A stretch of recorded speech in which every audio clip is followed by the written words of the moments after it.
leader of the task force Katrina. He exhibited leadership that seemed to be lacking in local officials. Now known as the Category 5 General. Do you like that title, by the way? You go with what you get. Yeah, retired General Honore is a highly sought-after public speaker, and he is the keynote, giving a keynote speech at the luncheon for the GNO Inc. It's in New Orleans today, and he joins us now with Michael Heck, the president of GNO Inc. Thank you, General, for coming in. Michael, appreciate you being here. First of all, you've been on a lot of national talk shows and other programs ever since Katrina, talking about preparedness for not just places like New Orleans, but for the entire country. Absolutely. Yeah, you know, preparedness, we have to make it real because we have to always be prepared. Speaking of that, this is National Red Cross Month. So work with your local Red Cross chapter, for which I'm a volunteer. And we're less than 80 days from the start of hurricane season. And what are you going to tell these folks at the GNO Inc. luncheon today? I want to thank them, number one, for the contributions they've made to the region, working together, the 10 parishes. And then talk to them about making the culture of preparedness a part of their business plan. How do you prepare the people that work for you? You know, coming back and recovering from the storm, one of the big things that we have now is a bunch of businessmen who basically know what to do on how to recover. How do we take that and turn that into business opportunities that can be exported around the country where people will come here to get that information? The other thing is, how do you prepare your employees and their families for the beginning of hurricane season, for evacuation, and to get them back into their homes?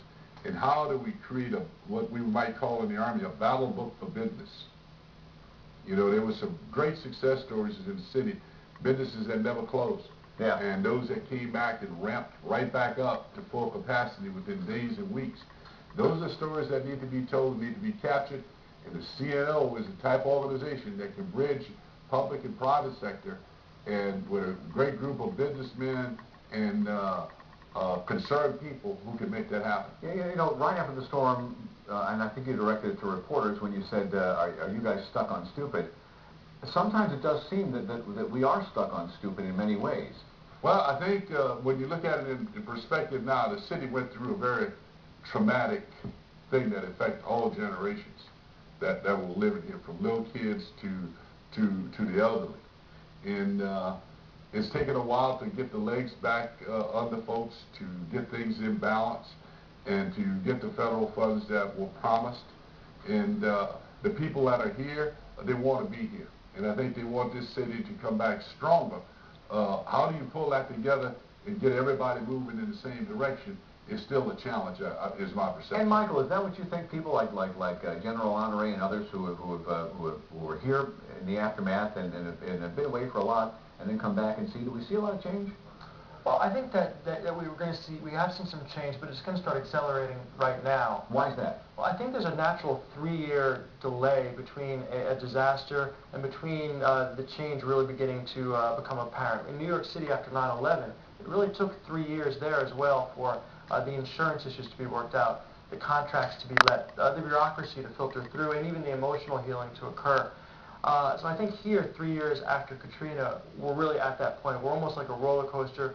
We've made it to the top of that first hill, and I think the next couple of years are going to be a period of incredible acceleration. And is that why it was important to your organization to bring in someone like General Honore in this 3.5 years since the storm? Well, both. I mean, it's an important touchstone, of course, but more than that, the point is that we have an opportunity in terms of disaster preparedness and management, in terms of hydrology, in terms of new building techniques, in terms of coastal management, to be a world leader. And so the message is really one of making lemonade out of lemons, and we have to recognize that we have that opportunity now. Do you think this country is more prepared for a disaster and from the lessons learned from Katrina, or have we not gotten there yet? I think there's a high sense of awareness by the public here in New Orleans and in southeast Louisiana.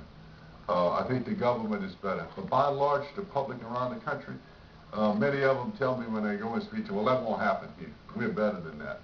And I keep reminding them, you're not better than that. Because it could happen. It could happen. Any place you take in America and you turn the power off, it will set back technology 80 years. Yeah.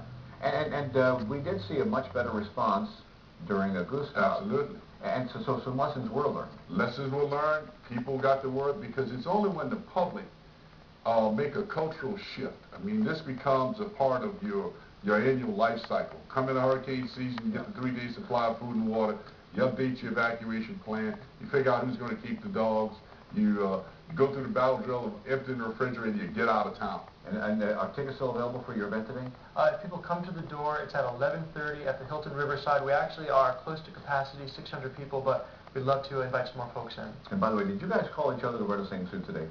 Well, we're actually part of a scene that we have here tonight, so.